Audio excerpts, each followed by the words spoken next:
Feeling overwhelmed by the chaos of life? You're not alone.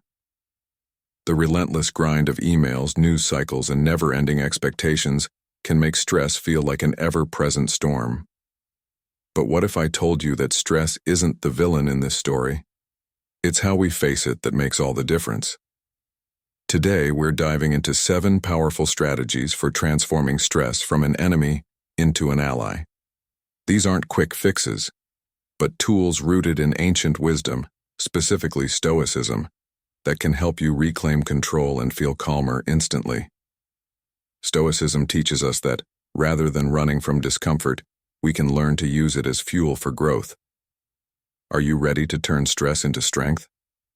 Let's get started. Chapter 1. Focus only on what you can control. Stress loves to drag us into the chaos of the uncontrollable, worrying about what might happen, what others think, or how things will turn out. It's exhausting, isn't it? The Stoics knew this well. They believed that the key to reducing anxiety is simple. Focus only on what you can control. Epictetus, a towering figure in Stoicism, said it best. Some things are up to us, and some things are not. Your thoughts, actions, and choices are yours to command. The weather, other people's reactions, or the state of the world? Not so much. Imagine stress like a storm. You can't stop the rain, but you can choose to carry an umbrella. By focusing on what's within your control, you give yourself shelter from the storm. Start by making 2 lists. What's in my control? E.g., my attitude, my effort, my priorities. What's outside my control? E.g., others' reactions, the past, the economy. Whenever stress starts to creep in, check your lists. Ask yourself, am I wasting energy on something I can't change? This small shift in focus will help you regain calm and clarity. And if the storm inside your mind feels overwhelming, remember this mantra: I release what I cannot control. Repeat it, and feel the tension melt away. Chapter 2. Stress as an opportunity. We've all been there, staring at an obstacle so large it feels impossible to overcome. Stress can often feel like a brick wall, blocking your path to peace. But what if we stopped seeing it as the enemy? Marcus Aurelius, one of the most revered Stoic philosophers, taught that the impediment to action advances action. In other words, the very thing standing in your way can also propel you forward. Stress, when approached with the right mindset, can become a powerful teacher. Think of stress like lifting weights.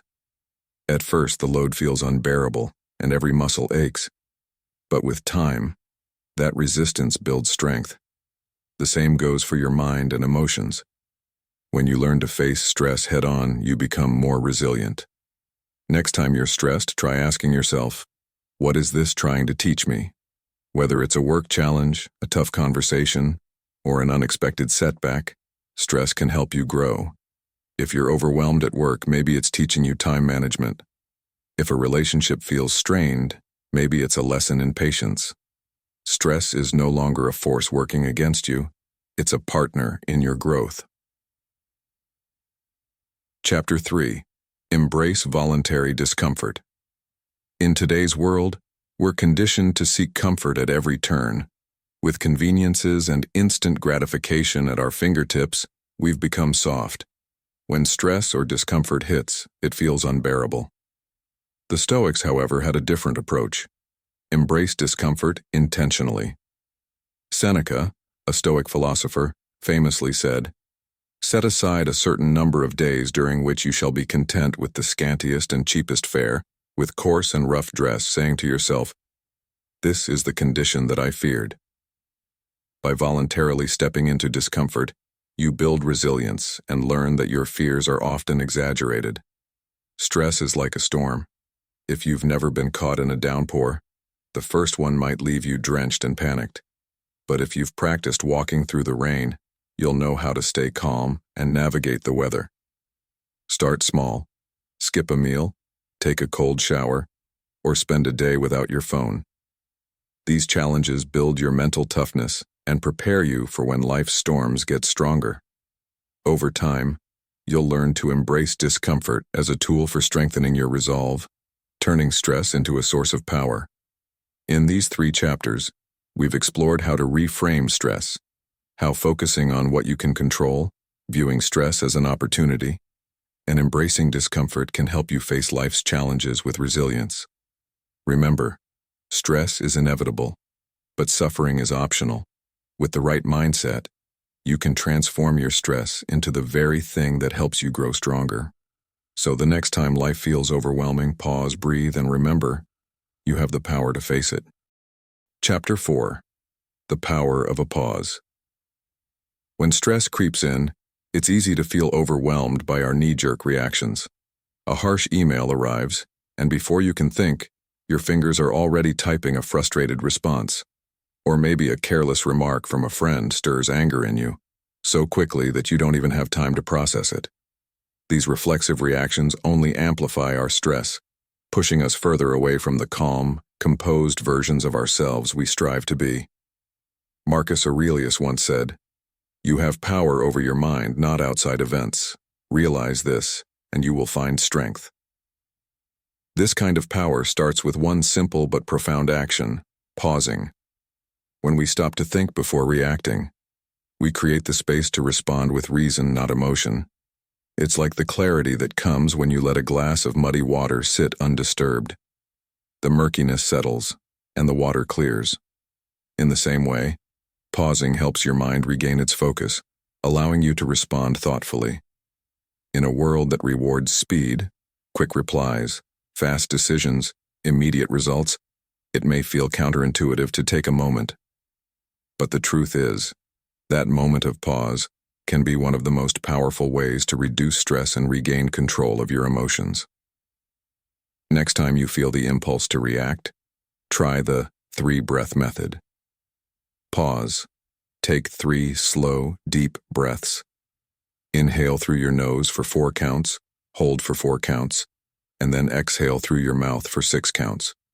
Repeat this 3 times, and you'll find your mind much calmer, your ability to think clearer.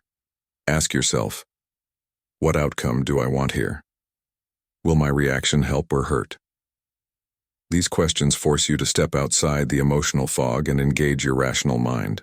Sometimes, physically stepping away from the situation, a short walk, or even just closing your eyes for a moment, can give you the clarity you need. The more you practice pausing, the more it becomes second nature.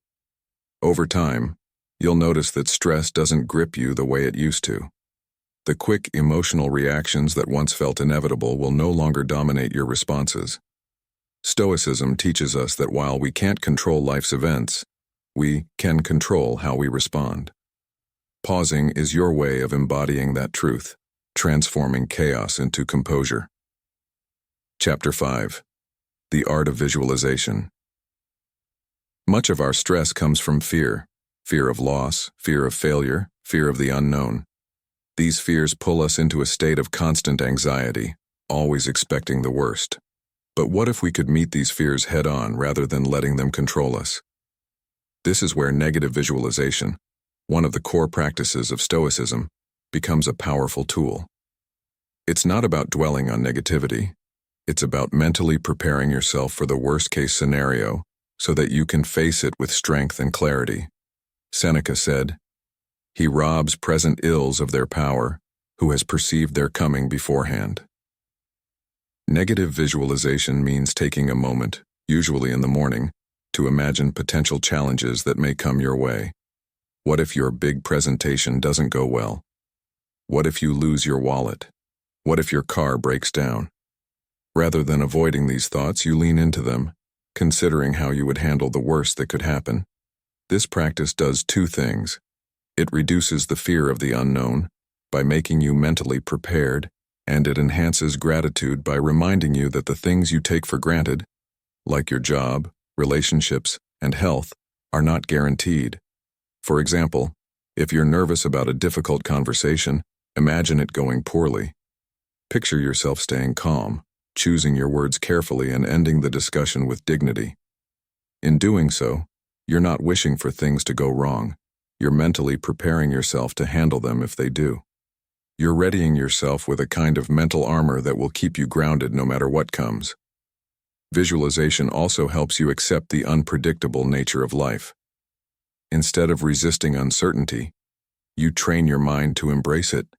It's like practicing a fire drill. When the real thing happens, you'll already know how to act. When you've mentally rehearsed the worst-case scenario, it loses its power to intimidate. You'll find yourself appreciating the present more deeply, knowing that you are prepared for whatever life throws your way. Chapter 6. Living in the now. Stress often takes us out of the present moment, pulling our thoughts into a spiral of what-ifs and could-haves. We replay past mistakes, worry about deadlines, or fear what tomorrow might bring. For the Stoics, this mental time travel was a major source of human suffering. Their antidote? Anchor yourself firmly in the present. Marcus Aurelius captured it perfectly. Confine yourself to the present. You have power over your mind, not outside events. Realize this, and you will find strength. Stress starts to lose its grip when we focus on the now, the only moment we truly have. Why does being present reduce stress? Think of your mind like a camera lens. When you get caught up in worry or regret, the lens zooms out, capturing a blurry, overwhelming scene of everything that could go wrong. But when you focus on the present, the lens sharpens, bringing clarity and calm. Living in the moment centers you, preventing your energy from being scattered across past mistakes or future uncertainties. It allows you to deal with what's right in front of you. One way to practice this in daily life is through grounding techniques. When stress pulls you into a mental whirlwind, try the 5-4-3-2-1 exercise. Identify 5 things you can see, touch 4 things around you, listen for 3 distinct sounds, smell 2 scents, or focus on 1 thing you can taste. This simple act brings your attention back to the physical world, helping you break free from racing thoughts. You can also set presence alarms throughout the day. Remind yourself to stop and focus on the present, even for just a few seconds. These practices help you cultivate the habit of staying anchored in the now, reducing stress, and strengthening your ability to deal with whatever challenges arise. Chapter 7. Let go of outcomes. One of the sneakiest sources of stress is our obsession with how things should unfold. We build these castles of expectation: success at work, the perfect relationship, the flawless performance. And when life doesn't follow our script, frustration and anxiety rush in like a flood. But what if we didn't need to control everything? What if we simply let go of the attachment to outcomes and focused instead on our efforts? The Stoics believed in this, and their wisdom could set you free.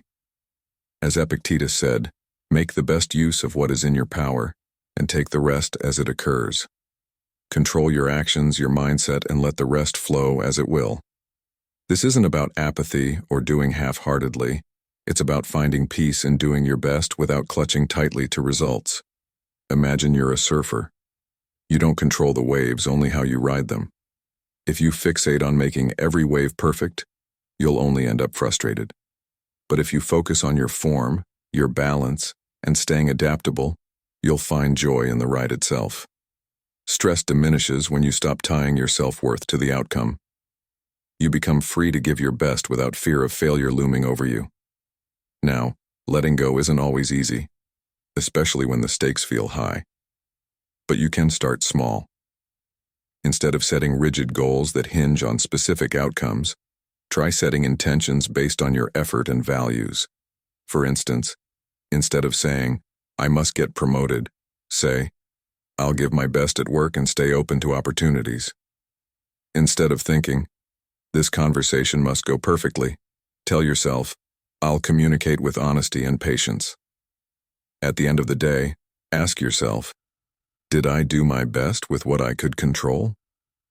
This simple question shifts your focus from seeking external validation to finding satisfaction within yourself. And you can use mantras to reinforce this mindset. Phrases like, "I release the need to control the outcome. My job is to try, not to guarantee." These words remind you to focus on the process, not the results. Life will always throw curveballs. It's unpredictable. But when you embrace this uncertainty, you free yourself from the stress of trying to control everything. Take, for example, preparing for a job interview. You can't control the interviewer's mood or how other candidates perform, but you can control how you prepare, your attitude, and how you present yourself. Focus on these things, and you'll find that you're more confident and less stressed, regardless of the outcome. Remember, stress doesn't have to rule your life. You always have the power to choose how you respond. Stoic philosophy teaches us that peace comes from within. By focusing on what you can control, embracing the present moment, and letting go of attachments to outcomes, you're taking a powerful step toward mastering your inner world. Every small effort you make brings you closer to becoming the calm, resilient person you were meant to be. So, let go. Ride the waves of life with ease. Find your peace within.